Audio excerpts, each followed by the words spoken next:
Sin duda, el fuego ha sido uno de los principales motores del progreso de la humanidad, aunque también puede ser devastador. Desde estos antiguos coches de bomberos hasta nuestros días, lo cierto es que la técnica ha avanzado de manera espectacular. Sin embargo, los bomberos siguen jugándose el tipo todos los días cuando se enfrentan a algún incendio. Y es que todavía lo desconocemos casi todo acerca del fuego y sus efectos. A nuestro nivel, quizá lo más importante sea responder algunas preguntas básicas. Por ejemplo, ¿qué efecto produce el calor sobre los cuerpos? Y en última instancia, ¿qué es el calor? ¿Qué es la temperatura? ¿Son la misma cosa? Nuestro sentido del tacto nos dice si un objeto está frío o caliente, pero no siempre es fiable. Por ejemplo, si ponemos la mano derecha en agua caliente y la mano izquierda en agua fría, la derecha notará fría el agua de este vaso, la izquierda la notará caliente. ¿Pero a qué temperatura está el agua? Para eso, lo mejor es utilizar un termómetro.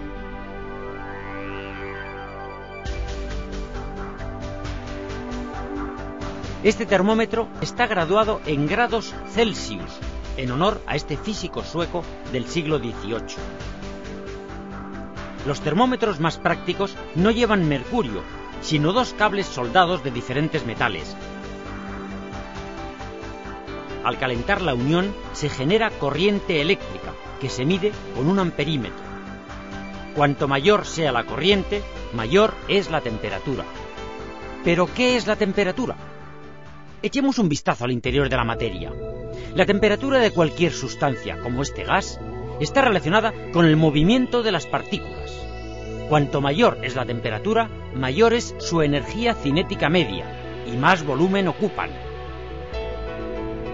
Al bajar la temperatura, las partículas del gas se moverán cada vez más despacio. ¿Y si llegaran a detenerse por completo? Sería el cero absoluto de temperatura. Vamos a intentar aproximarnos a ese cero absoluto. Dentro de la jeringa hay aire. ¿Qué ocurrirá si lo enfriamos? Pues que el volumen de ese aire disminuye. Vamos a tomar varios datos de temperatura y volumen. Los representamos y vemos que forman una recta. Esa recta nos indica que el volumen del gas llegaría a cero, a 273 grados bajo cero. Y esa temperatura recibe el nombre de 0 Kelvin en honor del físico sueco William Thomson Kelvin. Es la temperatura más baja posible, muy próxima a la del gélido espacio interestelar, que está a solo 3 Kelvin. Sin embargo, en la superficie del Sol se alcanzan miles de Kelvin. Una temperatura que ya han logrado igualar los científicos con aparatos como este, un reactor de fusión nuclear para producir energía. Todavía solo un aparato de laboratorio, una auténtica estrella del futuro. A temperaturas mucho menos drásticas se producen cambios muy llamativos y otros que a veces pasan desapercibidos. Por ejemplo, ¿cuánto mide esta barra de aluminio? Pues depende de la temperatura.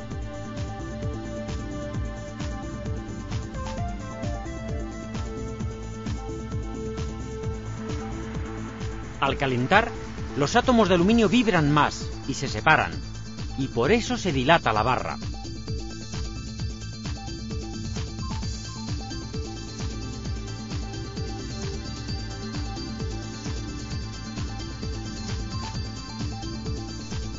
Al igual que una barra, puede también dilatarse una esfera.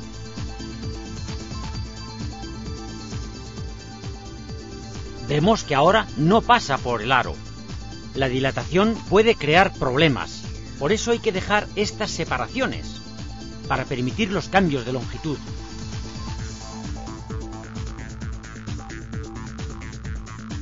Incluso en tuberías metálicas como estas, hay que tener en cuenta la dilatación.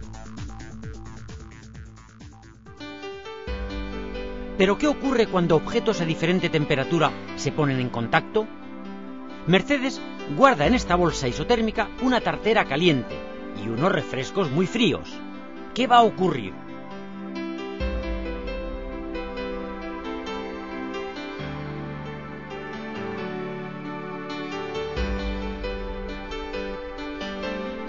termómetro señala 11 grados. Y en efecto, 11 grados, las temperaturas se han igualado.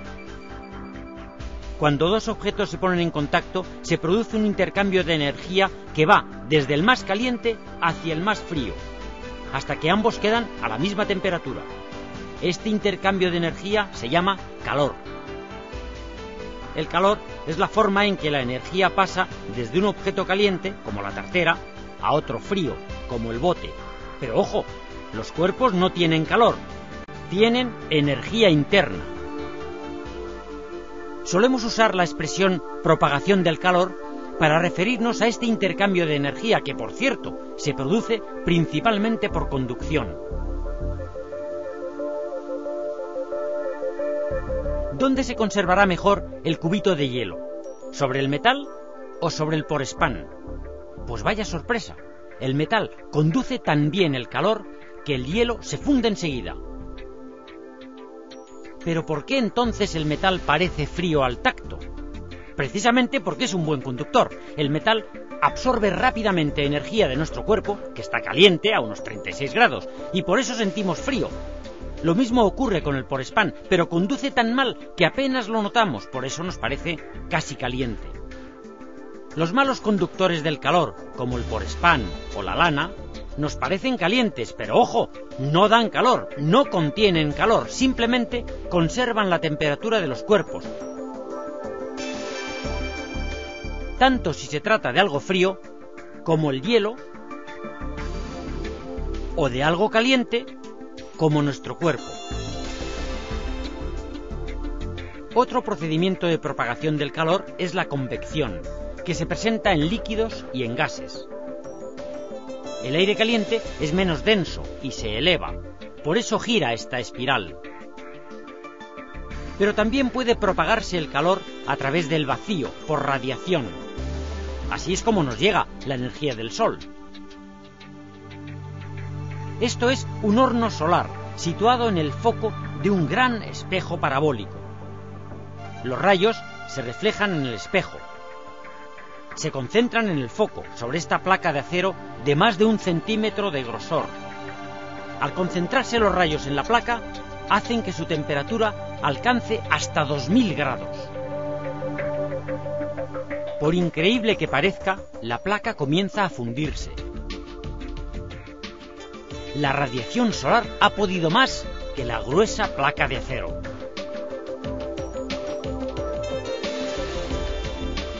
Naturalmente, si deseamos evitar las pérdidas de energía, es necesario dificultar esa propagación del calor. Un buen termo es un ejemplo ideal. El tapón impide la convección y el vacío entre las capas de vidrio evita la conducción. ¿Pero por qué el interior es como un espejo? La radiación se refleja como un rayo de luz. El espejo interior dificulta las pérdidas de energía por radiación. ¿De qué depende el intercambio de energía entre los objetos, es decir, el calor? Por un lado depende de la masa. Por ejemplo, las chispas de una bengala alcanzan miles de grados, pero son tan pequeñas que casi no tienen energía. No servirían para calentar una habitación. En cambio, una piscina a tan solo 25 grados posee tanta masa que mantiene templada toda la sala. Por otra parte, el calor también está relacionado con el tipo de sustancia. Estas dos esferas tienen la misma masa, pero una es de cerámica y la otra de metal.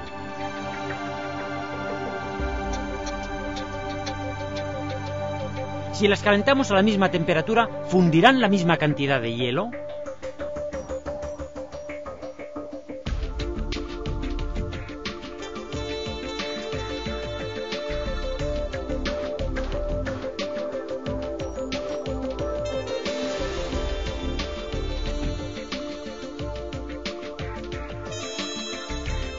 Pues no, el metal cede energía muy rápido, pero en total cede menos energía que la cerámica.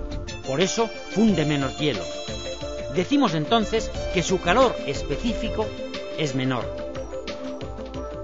Por tanto, la energía intercambiada en forma de calor depende de la masa, del calor específico y, por supuesto, de la diferencia entre la temperatura inicial y la de equilibrio.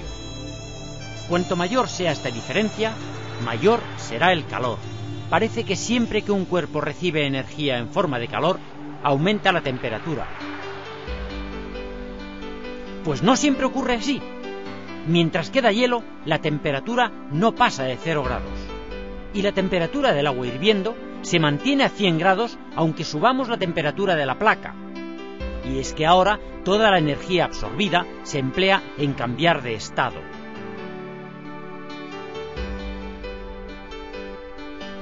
Por eso podemos hervir agua en un papel.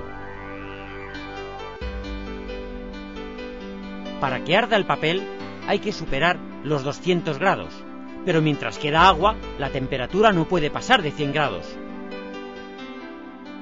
Cuando ya no queda agua, vemos que el papel arde. Pero el calor no solo nos sirve para aumentar la temperatura de los cuerpos o para cambiar su estado.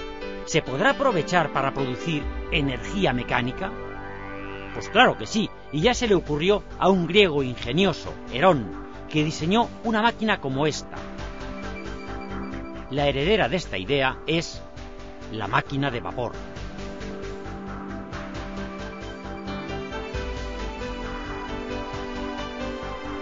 El agua hierve en la caldera y el vapor empuja los pistones que accionan la maquinaria. Lo mismo que ocurrió con el dominio del fuego hace miles de años, la máquina de vapor supuso todo un cambio social, la revolución industrial. Y eso que al principio el rendimiento era apenas un 8%, es decir, se convertía en trabajo solo un 8% de la energía. Incluso hoy, los mejores motores de gasolina apenas superan el 30% de rendimiento. Y los coches con motor diésel más modernos, con inyección directa, superan por poco el 40% de rendimiento. En el tema de la eficiencia energética todavía tenemos mucho camino por recorrer.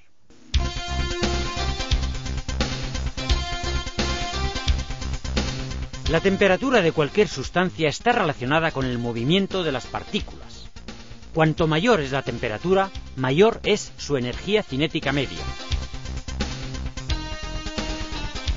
Cuando dos objetos se ponen en contacto, se produce un intercambio de energía que va desde el más caliente hacia el más frío, hasta que ambos quedan a la misma temperatura. Este intercambio de energía se llama calor.